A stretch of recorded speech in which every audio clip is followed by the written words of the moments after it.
চিকিৎসকদের নিরাপত্তার জন্য 100 কোটি টাকা রাজ্য বরাদ্দ করেছে। আরে 100 কোটি টাকা ছেড়ে দিন, 25 টাকা ব্যয় করেছে সাগর দত্ত হসপিটালে। আমরা দেখেছি, এই জুনিয়র চিকিৎসকেরা দেখেছেন, সেখানে মহিলাদের চেঞ্জিং রুমে একটা লক পর্যন্ত নেই, একটা দরজা পর্যন্ত নেই, যেটার দাম। नीरा सफेद तुरंत खुले, भरपूर झाग दे और इसकी स्मार्ट साइंस दे स्मार्ट केयर और फ्रेशनेस।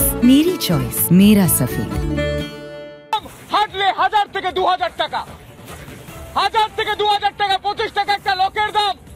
100 কোটি টাকার গল্প শোনাচ্ছেন, সদিচ্ছা কি রয়েছে?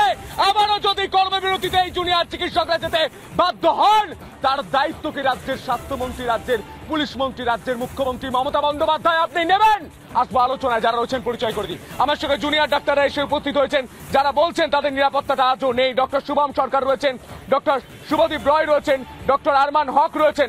আমি ওনাদের কাছে আসবো, কিন্তু রাজনৈতিক ব্যক্তিত্ব যারা রয়েছেন আমি পরিচয় করে দিই। আমার সঙ্গে রয়েছেন প্রীতম দত্ত, বিজেপির মুখপাত্র, আমার সঙ্গে রয়েছেন অদিতি মৈত্র, বিজেপির মুখপাত্র, আমার সঙ্গে রয়েছেন কেতান জয়সওয়াল, কংগ্রেসের মুখপাত্র, এবং আমার সঙ্গে একজন চিকিৎসক ডক্টর প্রসূন কুমার ঘোষ, চিকিৎসক। কিছুক্ষণের মধ্যে আমাদের এই অনুষ্ঠানে যোগ দেবেন।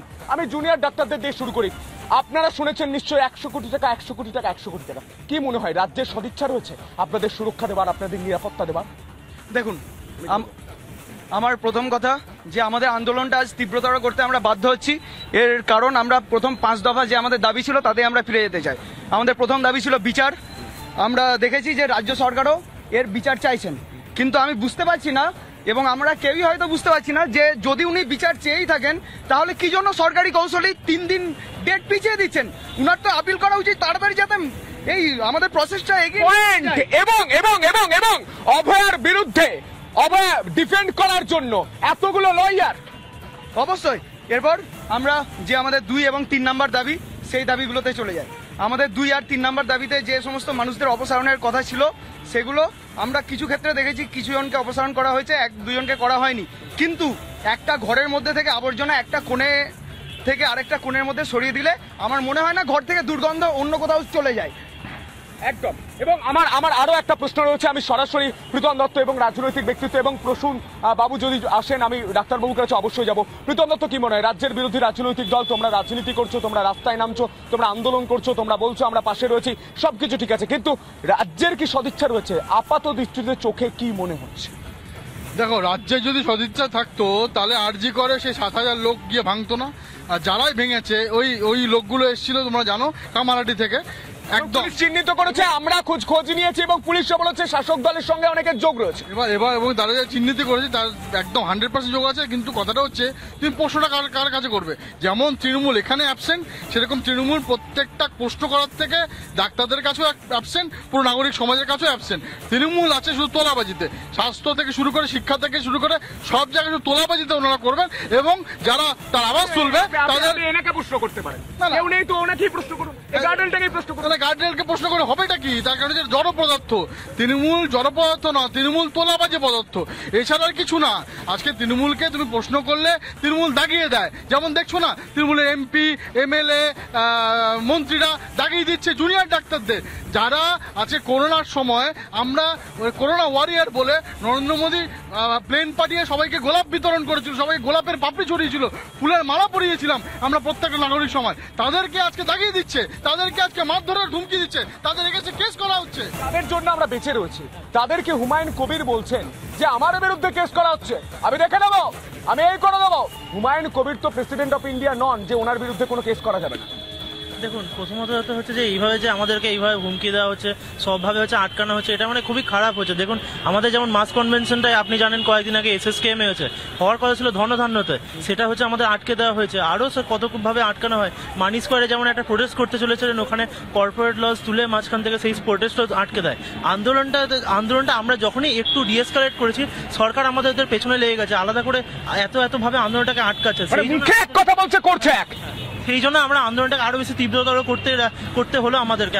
আমরা চাইছি না সিজওয়ার্ক করতে, কিন্তু আবার এই জন্য আমাদের দাদা সিজওয়ার্ক করতে হচ্ছে আবার বাধ্য হয়ে। প্রসূনবাবু এসে গিয়েছেন, একদম অপারেশন থিয়েটার থেকে কার্যত আসছেন।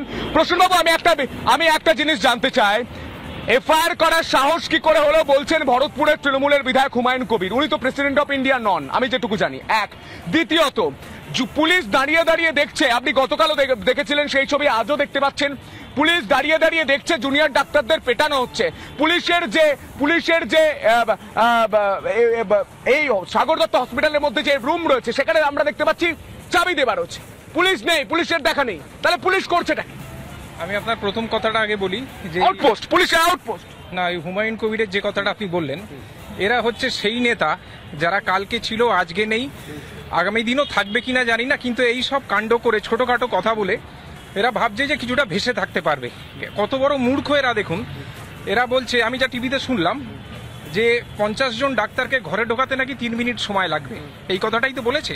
আমি দলমত নির্বিশেষে একটা কথা বলি সন্তুবাবু, একজন ডাক্তার সে আজ পৃথিবী থেকে চলে গিয়ে লক্ষ লক্ষ মানুষকে ঘর থেকে বার করে দিয়েছে।